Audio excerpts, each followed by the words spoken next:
Since my Mars and Venus are both in Virgo in a feminine sign in Earth, I really don't give up if I'm pleasing anybody during sex. Hi, beautiful people. My name is Alyssa and welcome back to my channel, The Divine Venus, where I put out a video occasionally. So you guys saw a lot of me in January and haven't seen much of me in February. I apologize about that. I've been going through it, you know, doing other work and stuff and preparing new videos for you guys. I've also been trying to be more present on TikTok so that you can get little snippets of information. So feel free to follow me there. If not, I'm here too. So recently I've actually been doing compatibility videos on TikTok, and I thought, hey, let's give you guys a full in-depth video on how to look at compatibility within the birth chart. So there's a few things we want to look at, and I'm going to divide this video between elements and planets, okay? Hopefully it's not that long of a video. I think you guys like long videos. I don't know. You guys all have differing opinions about how long a video should be. So we're just gonna go with the flow. The first thing we're gonna talk about are the elements. So the elements are earth, air, water, and fire. You want your planets to be in compatible form with each other, which means you want the elements to be compatible. Earth is compatible with water and air is compatible with fire.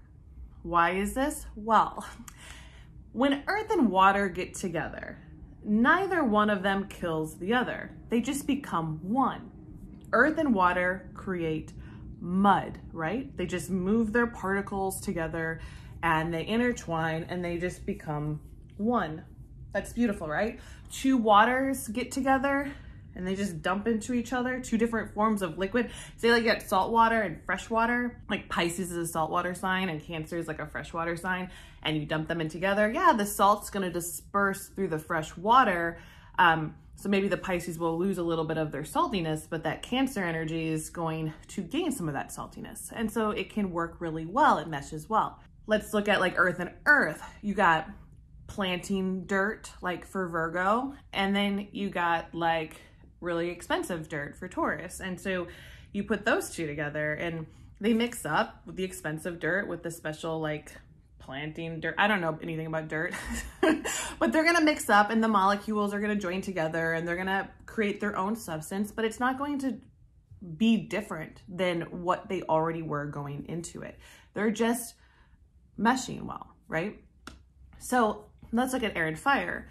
Air and fire together create hot air. You can look at that within your own chart. If you have air and fire together, you probably have some form of passion, right? Like your sun is Leo and your Venus is Libra, and you're just like, man, I'm so passionate about shit. That's what air and fire do together. It's this hot air. It can also be stupid, hot air, you know, the brain, whatever, okay.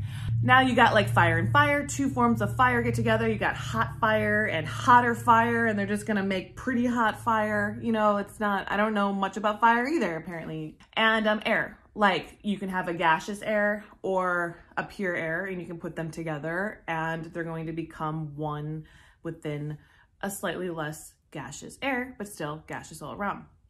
This actually brings me to a point about compatibility, is that you can be very compatible and be completely toxic together, like that air, right? The pure air.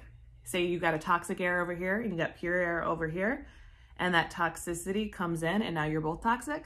That happens within everything. You mix that earth together, that water together, that fire together, it becomes one. You're sharing the same energy. So that's why it's important to choose a partner that is healthy, but you also want to be healthy yourself. You want to be the same of energy, because the more toxic one is going to pull the other one down. And when you're ultra compatible, this becomes a thing. It's a lot easier to pull yourself down. It's very easy to manipulate. Like the Barbie and Ken serial killers, they had a very good compatibility chart or synastry chart, if I remember correctly. And he was able to convince his wife to do horrific murders with him because they were so compatible. And just, it's not always like a great time to be ultra compatible. I just want you to know, because there's the boundaries that go away. So let's look at what are not compatible, where you are going to have set boundaries against the other person, which if you're going to get married to someone or partner with someone for a long period of time, these are issues, right? Because you're living with them and you're unable to mesh. You're unable to become one with the other person. So you have this boundary here. And so even if you're in a long relationship and you see yourself with these challenges, just know that you're not going to fix that. You're going to have to work around it. And so you want to find the compatibility that works, just so you're aware. Like if this is a form of therapy for you to look at your charts and be like, oh yeah, we do not see blank to blank on this planet. So we're going to find a way around it that's more compatible. But let's look at the elements here. Say you have a fire moon and an earth moon. The fire is always going to die under the earth. Same with air and water, or fire and water, or air and earth. Water and earth are just stronger elements. They are suffocating elements. And fire and air like to be free. So when you look at this, you think about how you are suffocating underneath the energy of the earth and the water if you are fire and air. Air is going to expand in the container that it's in. Fire is going to rapidly increase. Water and earth do not duplicate themselves. They just are stronger. You can see that if you have fire and air in a relationship, you'll start to see them duplicate, and then the earth and the water will be like, nope, I'm gonna kill you, right? Like you think about air, under the earth, you're gonna be buried alive and you're gonna feel like you're dead. And fire the same way. You're just like, you see a fire, before it duplicates, you throw dirt on it, or water. You lose your air, you lose your fire within water and earth. Obviously, you would say that they are all equally powerful. I'm not saying someone who is just fire is not more powerful than somebody who is just earth, but their powers are different. And in a relationship, the water and the earth are gonna win out to an extent until that fire or air has a little piece of itself left, a little bit of passion, a little spark, and then it starts to duplicate and then act out. And then you get these big challenges. You get these huge problems within the relationship. They are not meshing well. They don't live with each other well. There's a huge challenge. So that's what you really just need to know about these elements within your chart, is that if they are in different energies, they don't work together forever. Usually, and I'm not saying 100% of this, but usually the woman feels it more, because the masculine energy naturally for men is air and fire. It's escapist. Feminine energy is the water earth. So even if you are a female with a bunch of air and fire, you are still representing that earth and that water. Water and earth is feminine, earth and air is masculine. One will escape, the other will stay and be sad. Now let's look at the planets. Now the most important planet in compatibility and like synastry is the moon. It is not the sun. The sun doesn't mean a lot in compatibility. The sun it's just your way of expression. It's what the heart wants, but it doesn't matter. Like the sun sign, because it is not as emotional, not as fluid, not about the sexual connection or the chemistry of you and another person, it doesn't really matter that much.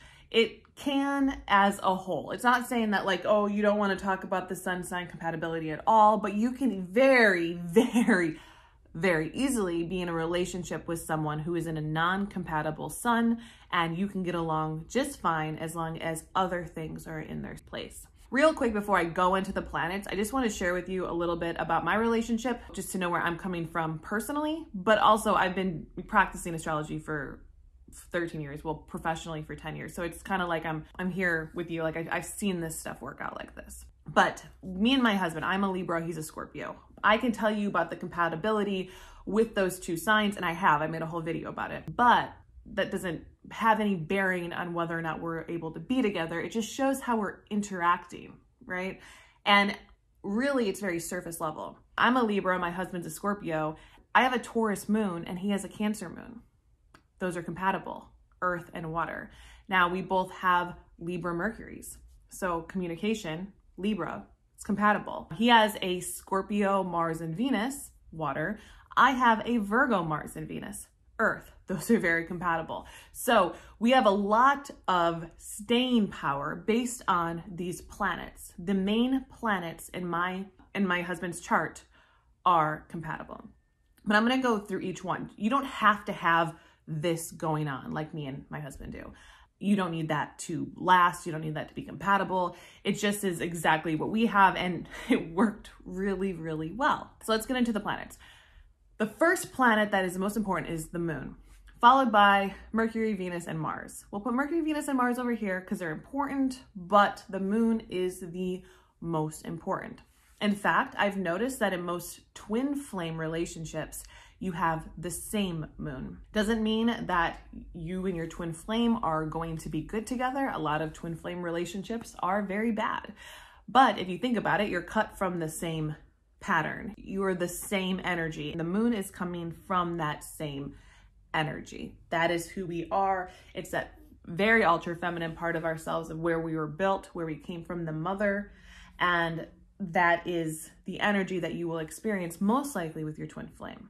Mostly in karmic relationships, I've seen the moon not compatible at all, like a big square. Like if you're in a karmic relationship, you could probably just look at your moon and be like, oh, I'm a Scorpio moon, they're a Leo moon, this is karmic, cool. Not all the time. I'm not like 100% across the boarding you here, but I'm saying that I've seen this a lot.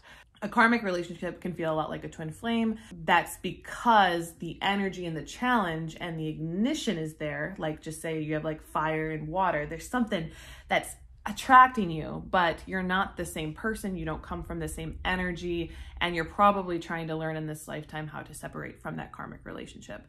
But the moon can show you so much about that. So the moon then on its own is so strong. It also is going to describe your nonverbal communication, your emotional well-being, your emotional health. So you want to be in good compatibility because you want to be able to believe that that person can help you emotionally. They can feel you emotionally. You can work together on a daily basis with another person. You can have a very non-compatible chart, but your moons can be compatible, and it could just be like you guys enjoy sitting down next to each other on the couch your whole life, never uttering a word to each other, and you're like, that's satisfying to me because emotionally we are so deeply connected. This is also going to mean that you really do penetrate each other's minds even when you're not speaking, because the moon does represent the emotional mind, that fluidity of emotional memories. And you would like what you are in this life and where you've come from to feel at home, because the moon rules Cancer, home with another person. That is such a strong indicator of a lifelong relationship. On the flip side, I don't know if you guys have seen Rick and Morty. I talk about it a lot. In Rick and Morty, the characters of Beth and Jerry, to me, have compatible moon signs. And if you've seen it, they are very non-compatible, but they always come back. They were very emotionally connected. And there's a lot of energy in that show, or a lot of like storylines that show how emotionally connected Beth and Jerry are, but how mentally and physically non-connected they are, like through their Mars, Venus, and Mercury. I would say that those would be all different, but I definitely see them as having compatible moon signs. And one of the episodes in particular is when Beth and Jerry are at an alien therapy place where they have to imagine the way that they view the other person, and they create monsters based on that, and how in that therapy these monsters do not collaborate. They do not connect to each other, but Beth and Jerry's do. And they collaborate and they become a very scary, toxic entity against other people. And I think that's very true about the moon sign compatibility. And that's why they stay together so long in the show. And that's why you would stay together for a long time, and maybe not in a great way sometimes if your moons are connected. I've dated a moon in Cancer before I met my husband, who's a moon in Cancer. And there's just too much else that was not compatible with this other moon in Cancer. But I really liked being around him. When we were together, it was so nice. You know, it was just nice. But that relationship itself was toxic. With me and my husband having that same moon, he has the same moon, even almost like a similar degree, it just felt better. But we had that same feeling. Like I had the same feeling with both of them. One relationship was better than the other. So just kind of like think about that. Now, I've also been highly connected to another person who This moon was not connected to me. And it was very like nerve-wracking to be around this person. So you might experience that if you have your moon's not compatible, you're sitting next to somebody that you really truly love, you have great sex, you connect mentally, but it's kind of scary to be around them in some way because you feel vulnerable, you feel like they could attack you. And that's something to pay attention to in your relationships and in compatibility. Now we're going to get into your Mercury. Mercury is important for mental and verbal communication. Moon is that nonverbal energy, that connected feeling. Mercury is verbal. When I put this on TikTok, a lot of people were like, Mercury is more better. I'm good speaker. Mercury is not better than the moon as far as compatibility goes. Like I said, like if your Mercuries are compatible, but your moons are not, you can be talking to them for a long time and you can never fully feel comfortable. And that's something to really consider. Also, Mercury is a liar. Mercury is Mercury, Hermes, also related to the Norse god Loki, which you might know from the Marvel films, the god of mischief, the god of mistresses. I love Loki. I'd be his mistress. Just kidding. Maybe not. Who knows? Okay. So mischief, the god of mischief. And he's a trickster god. So you think about Mercury. Mercury is a trickster. And that's because Mercury lies. It's able to split. Your mind's able to split. You're able to say things that are not true. I know, there's a lot of talk about the narcissistic personality disorder, and a lot of things that you see with that are some people will go do one thing and they say a completely different thing. Some people don't mind lying because communicating, typing things out, you can say whatever you want, right? And if you have no qualms about that, about lying, the thing is that some people are better liars than others. So if you have a connected Mercury, you could just be eating up the bullshit together. Also, that connected Mercury will do really well if you're dating, right? Like you're going on dates with this person and your Mercuries are connecting, but then you are like, okay, let's make this serious. Let's move into with each other. And then that moon comes out and it's like, no, this is not comfortable. I don't like the way you brush your teeth. I hate your smell, whatever, all the moon stuff. Like, wow, you smell like something that brings up a bad emotional memory. I like talking to you, but I'd much rather call you on the phone. I'd much rather be texting you every day or meeting you for a date and then going back to my bed because you suck. Mercury can do all of that. But like I said, me and my husband have a great Mercury. So I do value talking to him. It's nice to speak to my husband. Like that's a nice thing to have. 100% for sure. And we always get on the same page mentally. So if you do have a compatible Mercury, that's a nice thing to have. If you don't, it's okay. I don't think it's the end all be all of a relationship. And so that's why I say it's better to have a compatible moon than a compatible Mercury as far as longevity goes and as far as knowing the truth of a situation and feeling safe. However, if you're together and your Mercury is connected, but your moons are not, maybe work something around that. Maybe you don't sleep in the same room, like if that's not something that's working for you, but you love to talk. So you spend all day together and you don't cuddle because cuddling feels weird. Who knows? There's a lot of different things in your chart that can square up or align that will show you how this is. And say your Mercuries aren't compatible, you can't communicate, you feel like you're arguing a lot, then maybe you don't need to speak to each other about everything. And that's true, you don't have to. Like in a relationship, if you love somebody so much with your whole heart, but you just can't connect mentally, maybe you don't need to tell them everything. Maybe you learn to journal. Maybe you have friends that you talk to instead. Obviously, I would say stay away from talking to people that you might be attracted to if, you're more understanding Mercury, because Mercury's a liar. And like I said, you could feel like, oh man, maybe I really want to be with this person because we're connecting verbally and I can't do that with my spouse or my partner.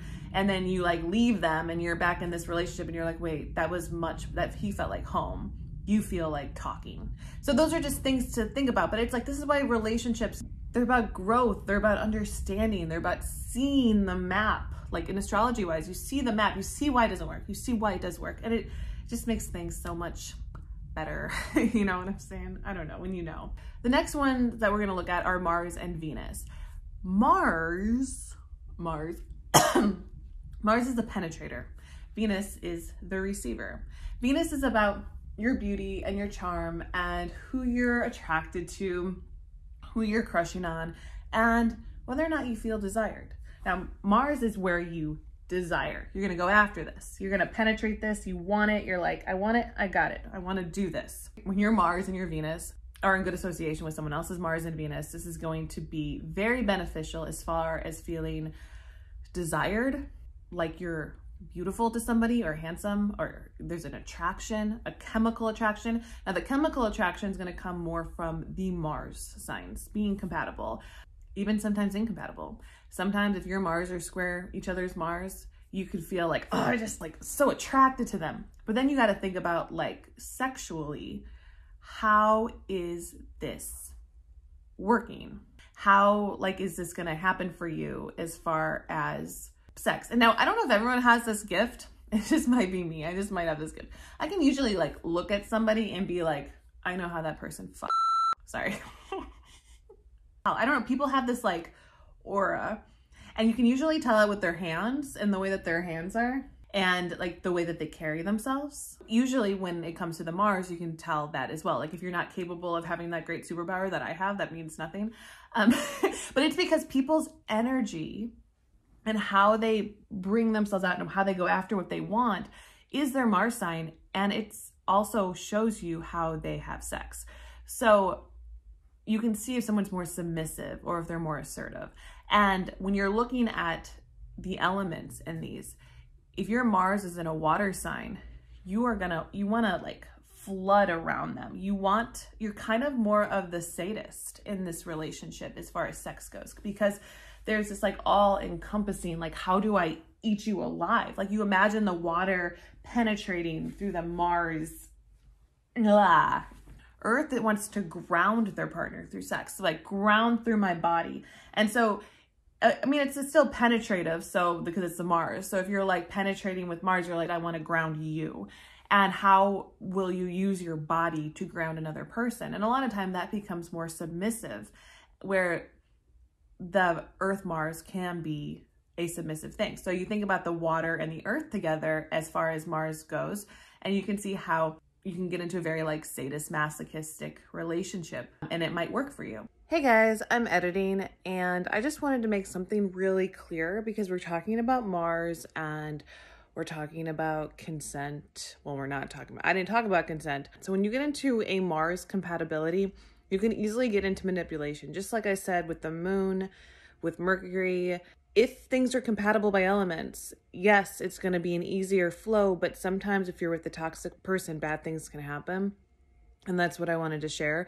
So I did like look up Marilyn Manson and Evan Rachel Wood's Mars, and it made sense to me because he has the Scorpio Mars, which is water, and her Mars is Virgo, which is earth, to say that they would initially get into a more dominant, submissive relationship, and that would work for them.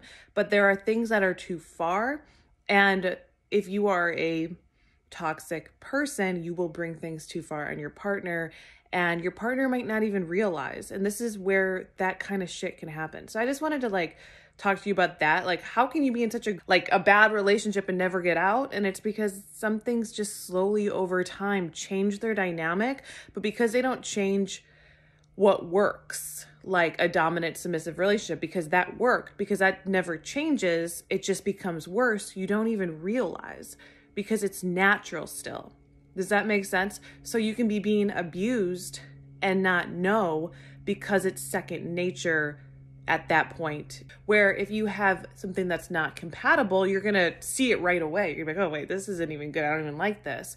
So that's just something I want you to watch out for with every compatible planet. If your Venuses are compatible, your Mars are, you need to know your own boundaries no matter what relationship you're in, and watch and make sure that these boundaries are set and that there is clear communication, whether that's emotional, verbal, or, just expressed, and however you can express that to your partner.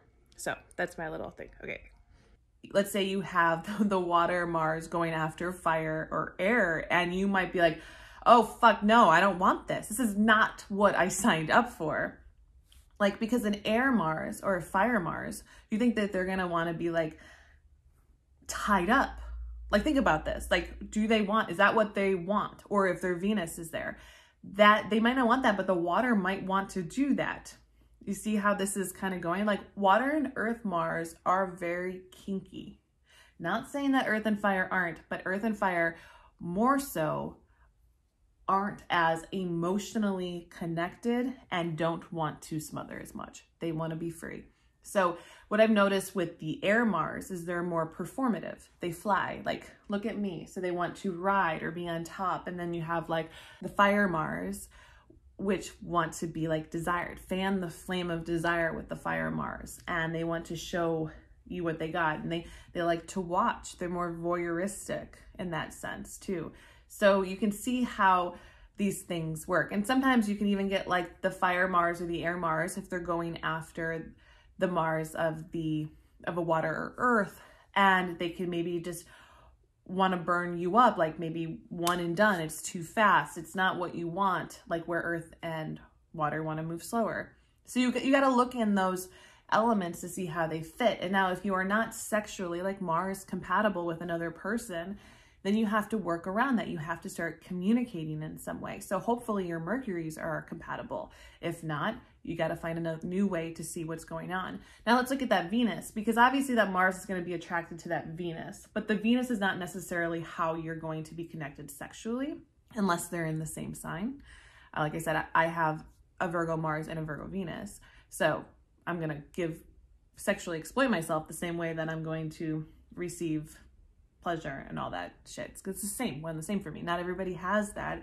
Not everybody can receive that in the same way. Some people have Mars square Venus, which I've noticed people with Mars square Venus in their own chart can be sex addicts because they can't ever get enough. They can't rationalize their own Venus and Mars together. So you look at like somebody with Mars square Venus could actually have a very sexual relationship, like Mars square Venus, and not in a compatible place. Sometimes compatible Mars and Venus can mean sex every other week, you know, just because they're just compatible. They're just like, oh yeah, we feel this energy.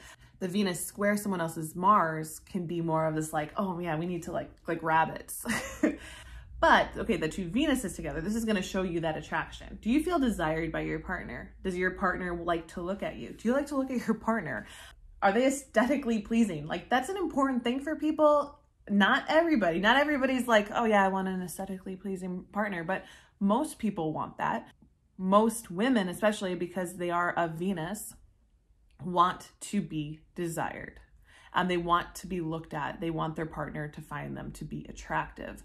Most more feminine people. I can't just say women. It's not just women. It's more if you're more feminine man, that's the case. Where say a more masculine woman might just want to desire. They don't care. No, don't look at me. I'm not into that at all. I'm not seeing that. I just want to know if you know. It's about desire and about being like finding your pleasure and being around that person and being in their essence. And so you having compatible Venuses means that you're going to be mutually attracted to that person. You are going to want to have sex with that person. You are going to want to engage in a relationship with that person. You're going to like being around each other's style. You're going to respect each other's style. You're going to see that person and you're going to be like, I'm glad I'm with them because I see them, because it's very visual. Venus is so visual. So when you get into the non-compatible Venuses, you can get into like, I really like him, but he doesn't like me. He's not attracted to me, but I'm attracted to him for whatever reason. Or you can feel like, well, he doesn't desire me the way that I desire him. Or maybe I don't even desire him and he doesn't desire me, and that's not what we're in it for. And sometimes we blindfold each other and we have great sex. I don't know. You know, we don't want to look at each other. We don't care. It's not even a part of our being. A very ultra feminine person. I'm just going to share this with you. We're just going to like go. This is like Dr. whatever that chick's name is. Who's the Dr. Ruth? So like in my case, I'm very feminine. And since my Mars and Venus are both in Virgo in a feminine sign in Earth, I really don't give a fuck if I'm pleasing anybody during sex. And now that's been a problem in relationships before, because what I want is to be pleased, and I want to tell you good job. Like realistically, that's where I'm at. I'm like, please me, I'll tell you, and I will reward you with getting more of this. But that hasn't worked in all of my relationships at all. But if you're with someone who's compatible in that situation, that's what they're going for. That's where, if I'm with a more masculine man, he will want to use his Mars energy to please me. And he doesn't care if I'm trying to please him back. That's not even a thing for him. So that's a compatibility factor. See, not everybody's like me and not everybody's like you. And so it's important to look at your own sexual desires and see how they line up and what you actually want. If you're a man or a woman, you're more feminine and you just want to be pleasured, that's fine. Find someone who desires to do that, because there's a lot of people out there who really want to pleasure you, you know? And so you don't need to be with somebody who's waiting. Like if you're both just waiting to be pleasured, it doesn't make any logical sense. So you think about how that energy works within your chart and like, if that's important to you. For some people, sexuality is not important to them in a relationship. And for some people, it really is. That's why it's not first. It's not the first in compatibility. But for a lot of people, it's very important. And, you know, for me, it's important in a healthy relationship to have good and healthy sex. Bored. I don't know. I'd be so bored. Would you be bored? I don't know. Not everybody's like that. So that is pretty much like the gist of relational compatibility. Now, when it comes to like who you're going to marry and everything, you do want to look at your descendant. That's opposite your rising. You look at your descendant. There's a lot that goes into who you're going to be with, who's going to last forever. But compatibility wise, you really do want to look at those planets just to make sure that you're comfortable in the relationship. And also, if you're like, okay, you really like somebody and you got none of these planets in compatibility mode, I'm going to like just say something to you. I'm sorry, but that relationship probably won't work out. And maybe you'd like to know that, but still try it. Try it until it doesn't, but don't try to make fetch happen. You really need some compatibility when it comes to living your entire life with somebody. And you can really want it to work out, but if you don't have that compatibility, I don't know, it's not worth it. Is it? Is it worth it to you? Who knows? I don't know. Anyway, that is what I got for you today. I hope you like this video, and I will talk to you later. Bye.